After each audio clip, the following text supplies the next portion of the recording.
साउजी के भयो तपाईलाई? बेहुनी भएन? बेहुनी भएन साउजी? म त जस्तोसँग बिहा गर्छु र म त अमेरिका जानेसँग बिहा गर्छु, बुझिस?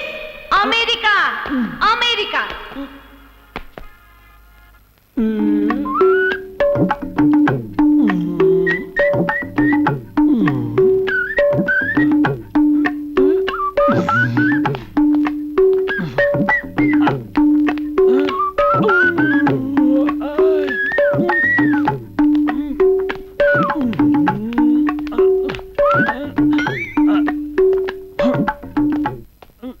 नमस्कार। के हो भाइ, के हो तपाईको? अमेरिका पढ्न जानु के गर्नुपर्छ? अमेरिका पढ्न के गर्नुपर्छ? बस्नुस्। तपाईले जति बढी पढ्नु भएको छ अमेरिकामा पढ्न जान उति सजिलो हुन्छ। अझ तपाईले एसएलसी र आइएससी मा राम्रो नम्बर ल्याउनु भएको छ भने त अमेरिकाका युनिभर्सिटीहरूले तपाईलाई स्कलरशिप पनि दिन्छन्। पढ्न बस्न खान फ्री हुन्छ। बल्ल बल्ल साथीको कापी सारेर आइए पास गरी कहाँबाट अमेरिकाले स्कलरशिप दियोस् मलाई? कसको लागि बुझ्न आउनु भएको?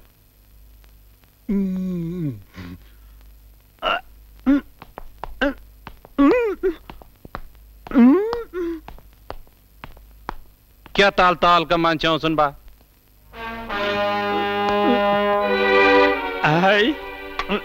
ओह आयो गधा, फेरि मारमुङ्गी गरेर।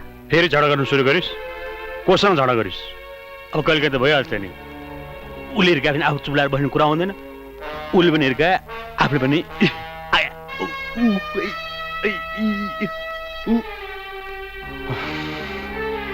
बरु यसले पढेको सर्टिफिकेटहरू चोरेर स्कलरशिप मिलाएर अमेरिका जानु पर्यो क्या हो?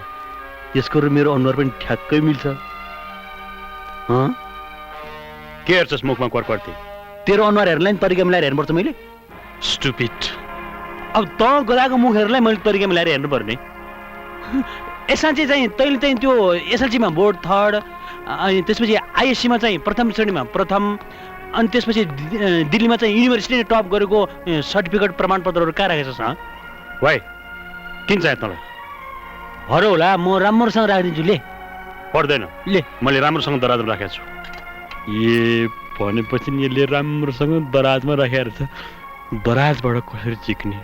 साँचो कहाँ राख्छ कुनी यसले? साँचो त खोजौँला नि।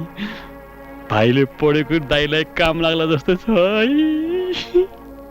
हेर्नुस् त सर, अमेरिकन एम्बेसीबाट कस्ता कस्ताले भिसा पाइसके। मैले सबै डकुमेन्ट्स पुरा गरिसके, तैपनि मलाई भिसै दिँदैन। सर, अमेरिका त मेरो ड्रिम ल्यान्ड हो। प्लिज सर, मलाई एकचोटि भिसा मिलाइदिनुस् प्लिज। हामी ट्राई गर्छौं। तर हेर्नुस्, तपाईका मार्क्सहरू त्यति राम्रा छैनन्। I am not satisfied. नमस्ते सर।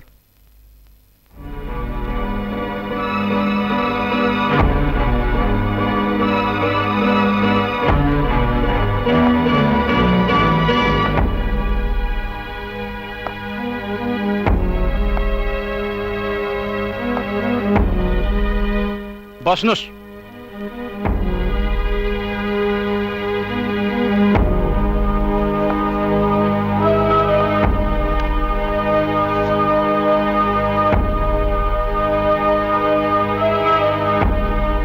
भन्नुस्, तपाईँ फेरि किन आउनुभयो? म अमेरिकामा पीएचडी गर्न जाने विचार गर्दैछु। यो मैले पढेको सर्टिफिकेटहरू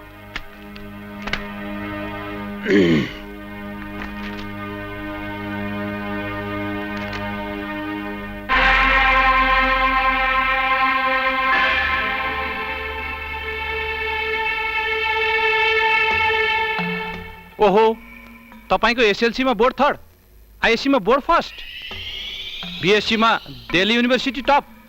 हेर्नुस्, पढाइ भने यस्तो हुनुपर्छ। तपाईको त अमेरिकामा स्कलरशिप स्योर सर्ट मिल्छ।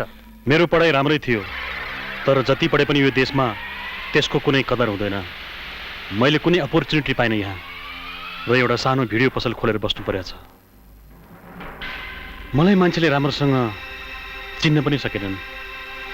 साह्रै फ्रस्ट्रेटेड छु म। त्यसैले उतै स्टेटतिरै गएर सेटल गर्ने विचार गर्दैछु। साँच्ची मैले पिएचडी गर्न गएँ भनेदेखि मैले फ्यामिली पनि लिएर जान पाउँछु होइन? हेर्नुहोस्, पिएचडी गर्ने धेरैले अमेरिकामा फ्यामिली लिएर गएका छन्। मेरो विचारमा तपाईँको पनि स्योर सर्ट हुन्छ। हुन त आफ्नो फ्यामिली छैन, राम्ररी नपत्याए पनि एक दिन एउटा नराम्ररीले त अवश्य पत्याउली।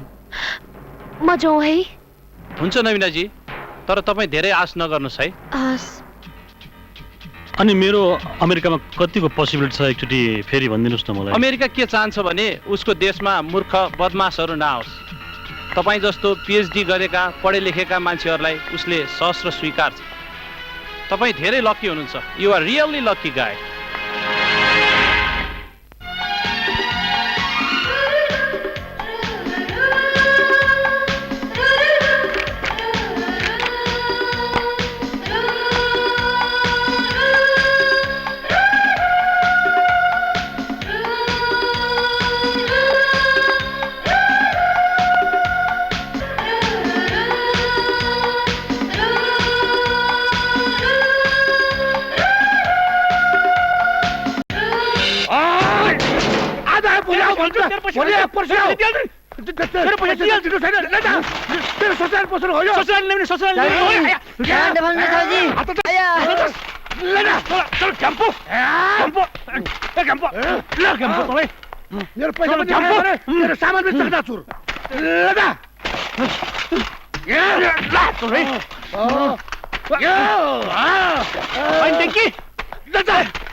यसको सबै क्यासेट फालिदिनु साउजी। यो गदालाई टोलमा राख्न लायकै मान्छे होइन। हो, यसलाई मैले राम्रोसँग चिनेको छु। 10 दिन भित्र तेरो पैसा हुँदैन। तेरो 10 दिन 10 वर्षमा पनि आउँदैन। ल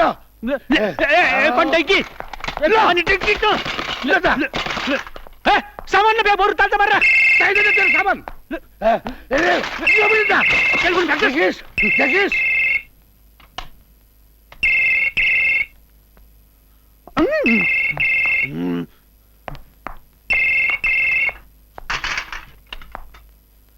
हेलो मिस्टर रविन। म रविन होइन, नवीन बोले। नवीन? ए हो, रविन हो। तपाईँलाई बधाई छ। तपाईँको अमेरिकाको बोस्टन युनिभर्सिटीमा पिएचडी गर्ने स्कलरसिप आएको छ। अब एम्बेसीमा भिसा लिन जानको लागि यहाँ आएर डकुमेन्ट्सहरू लिएर जानुहोस्।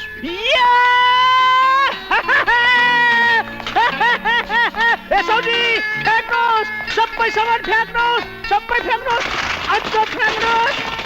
सबै सामान फ्याक्नुहोस्। हे, म तपाईँको पैसा अमेरिकाबाट पठाइदिन्छु।